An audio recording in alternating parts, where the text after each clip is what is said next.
Hello students, JCERT के DG school में आप सबों का स्वागत है। मैं राजीव रंजन इस वीडियो में प्रकाश पाठ में दिए गए अभ्यास प्रश्नों के हल को लेकर आपके समक्ष उपस्थित हूं। आइए इन प्रश्नों के हल को हम बारी बारी से देखते हैं। प्रश्न संख्या 1 में है, खाली स्थानों को भरिए। इसमें कुछ रिक्त स्थान दिए गए हैं, उनमें सही उत्तर को भरना है। पहला है आपतन कोण, खाली जगह है, उसके बाद के बराबर होता है, तो यहां पर होगा परावर्तन कोण। आपतन कोण परावर्तन कोण के बराबर होता है। अब दूसरा, एक व्यक्ति दर्पण से 1 मीटर की दूरी पर है। एक व्यक्ति दर्पण से 1 मीटर की दूरी पर है। वह अपने प्रतिबिंब से कितने मीटर की दूरी पर है? तो बच्चों, जैसा कि हमने पाठ में पढ़ा था कि समतल दर्पण में कोई वस्तु दर्पण से जितनी दूर होती है उसका प्रतिबिंब दर्पण के पीछे उतनी ही दूरी पर बनता है। तो यदि व्यक्ति दर्पण के आगे 1 मीटर की दूरी पर है तो उसका प्रतिबिंब दर्पण के पीछे भी 1 मीटर की दूरी पर बनेगा, और इस तरह से वह व्यक्ति जो है वह प्रतिबिंब से 1 और 1 यानी 2 मीटर की दूरी पर होगा। इसलिए एक व्यक्ति दर्पण से 1 मीटर की दूरी पर है, वह अपने प्रतिबिंब से 2 मीटर की दूरी पर है। अब 3 नंबर, यदि आप अपने बाएं कान को दाहिने हाथ से छूते हैं तो समतल दर्पण में बने प्रतिबिंब में आप अपने डैश कान को डैश हाथ से छूते प्रतीत होंगे। बच्चों, हमने समतल दर्पण में बने प्रतिबिंब की विशेषताओं में एक चीज को जाना था, वह था पार्श्विक परिवर्तन, यानी दाएं का बाएं और बाएं का दाएं होना। वही प्रश्न यहां पर है, यदि आप अपने बाएं कान को दाहिने हाथ से छूते हैं तो समतल दर्पण में बने प्रतिबिंब में आप अपने दाहिने कान को, प्रश्न में बाएं कान था तो प्रतिबिंब में दाहिने कान होगा, दाहिने कान को बाएं हाथ से छूते प्रतीत होंगे। अब हम 4 नंबर में आते हैं। पुतली का आकार कम रोशनी में क्या हो जाता है? तो बड़ा हो जाता है। पुतली का आकार कम रोशनी में बड़ा हो जाता है ताकि अधिक से अधिक प्रकाश को वह ले सके, इसलिए पुतली का आकार कम रोशनी में बड़ा हो जाता है। 5 नंबर, रेटिना पर बना प्रतिबिंब वस्तु के हटने के पश्चात कितने सेकंड तक रेटिना पर रहता है? तो रेटिना पर बना प्रतिबिंब यदि वस्तु को हटा दिया जाए तो वह रेटिना पर 1 सेकंड के 16वें भाग यानी 1/16 सेकंड तक रेटिना पर रहता है। तो रेटिना पर बना प्रतिबिंब वस्तु के हटने के पश्चात 1/16 सेकंड तक रेटिना पर रहता है। अब 6 नंबर, आपतन कोण तथा परावर्तन कोण का मान डैश होता है। आपतन कोण तथा परावर्तन कोण का मान समान या फिर बराबर भी लिख सकते हैं, समान या बराबर होता है। तो इस तरह से रिक्त स्थान को भरना या खाली स्थान को भरना, इस प्रश्न को हमने किया। अब हम आते हैं प्रश्न संख्या 2 में। यहाँ पर प्रश्न है कि आपतित किरण से क्या समझते हैं या आपतित किरण क्या है? तो इसका उत्तर होगा कि किसी परावर्तक सतह से टकराने वाली प्रकाश की किरण को आपतित किरण कहते हैं। किसी परावर्तक सतह से टकराने वाली प्रकाश की किरण को आपतित किरण कहते हैं।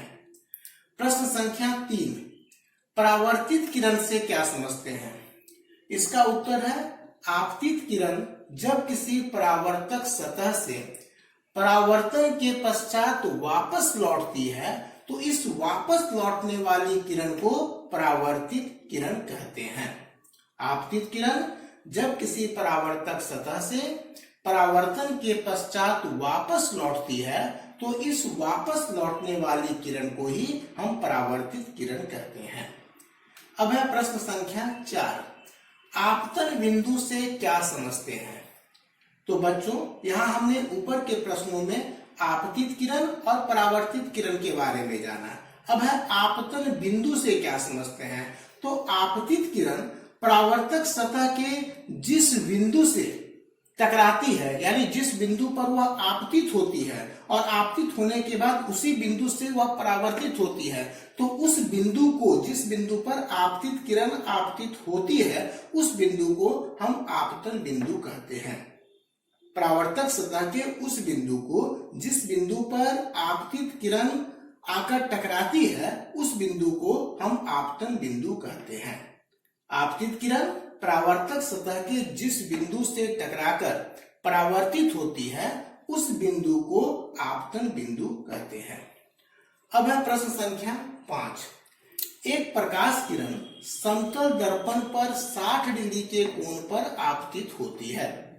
एक प्रकाश किरण है जो समतल दर्पण पर 60 डिग्री के कोण पर आपतित होती है। परावर्तन कोण का मान क्या होगा? बच्चों, हमने इस पाठ में पढ़ा था कि आपतन कोण और परावर्तन कोण वह हमेशा समान होता है। तो जब आपतन कोण 60 डिग्री है, तो इसका मतलब परावर्तन कोण जो होगा वह भी 60 डिग्री ही होगा। तो एक प्रकाश किरण समतल दर्पण पर 60 डिग्री के कोण पर आपतित होती है। परावर्तन कोण का मान क्या होगा? परावर्तन कोण का मान 60 डिग्री होगा।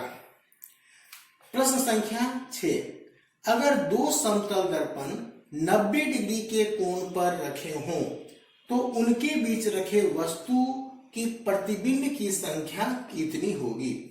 अगर दो समतल दर्पण 90 डिग्री के कोण पर रखे हों, तो उनके बीच रखे वस्तु की प्रतिबिंब की संख्या कितनी होगी? इसका उत्तर होगा 3। यानी दो समतल दर्पण 90 डिग्री के कोण पर एक दूसरे पर झुके हुए हैं, तो उनके बीच रखे वस्तु के प्रतिबिंबों की संख्या होगी 3। अब है प्रश्न संख्या 7। समतल दर्पण किस प्रकार का प्रतिबिंब बनाता है?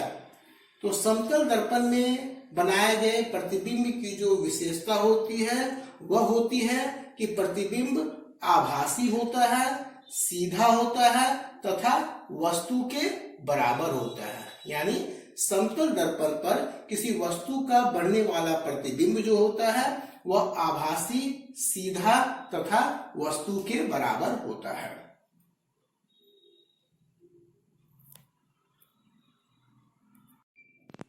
अब हम चलते हैं प्रश्न संख्या 8 की ओर।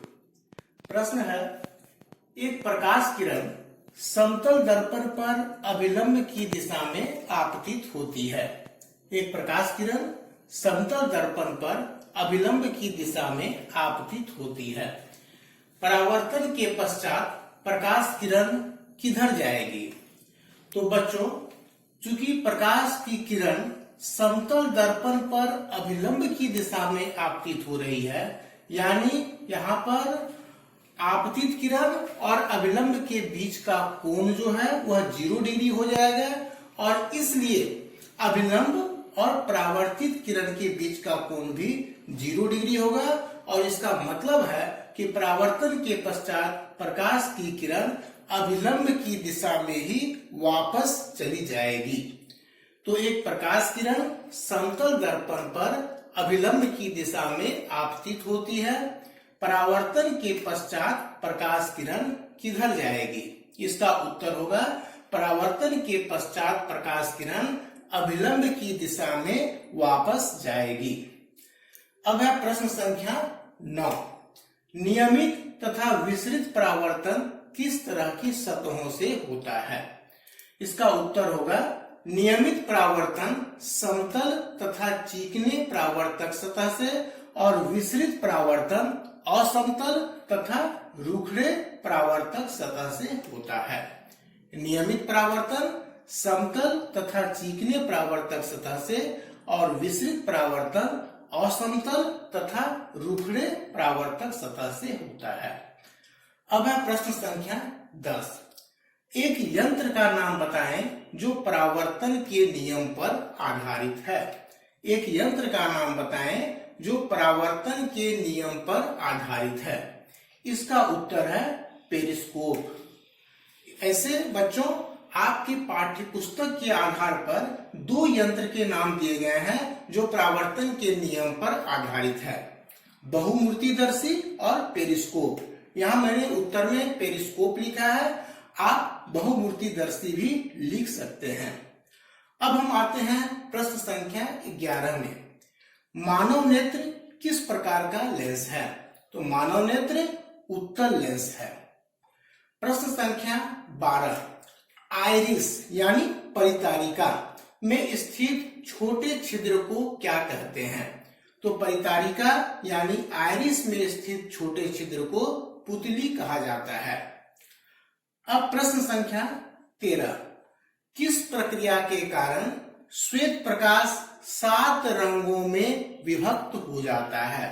तो वह प्रक्रिया जिसके कारण श्वेत प्रकाश 7 रंगों में विभक्त हो जाता है, उस प्रक्रिया को प्रकाश का विक्षेपण कहते हैं। किस प्रक्रिया के कारण श्वेत प्रकाश 7 रंगों में विभक्त हो जाता है? इसका उत्तर है प्रकाश का विक्षेपण। अब है प्रश्न संख्या 14, इंद्रधनुष के बनने के पीछे कौन सी प्रक्रिया निहित है? इसका भी उत्तर वही होगा, यानी प्रकाश का विक्षेपण। इंद्रधनुष के बनने के पीछे कौन सी प्रक्रिया निहित है? इसका उत्तर है प्रकाश का विक्षेपण। अब हम आते हैं प्रश्न संख्या 15 पर। अगर दाहिने हाथ से लिखते हुए हों तो समतल दर्पण में बना प्रतिबिंब किस हाथ से लिखता प्रतीत होगा? तो यदि हम दाहिने हाथ से लिखें और समतल दर्पण में हमारा प्रतिबिंब बने तो उस प्रतिबिंब में हम बाएं हाथ से लिखते हुए प्रतीत होंगे, क्योंकि पार्श्विक परिवर्तन के बारे में हमने पढ़ा था। तो अगर दाहिने हाथ से लिखते हुए हों तो समतल दर्पण में बना प्रतिबिंब किस हाथ से लिखता प्रतीत होगा? तो समतल दर्पण में बना प्रतिबिंब बाएं हाथ से लिखता प्रतीत होगा। अब हम आते हैं प्रश्न संख्या 16 में। जब श्वेत प्रकाश को कांच की पट्टी से गुजरने दिया जाता है तो क्या होता है?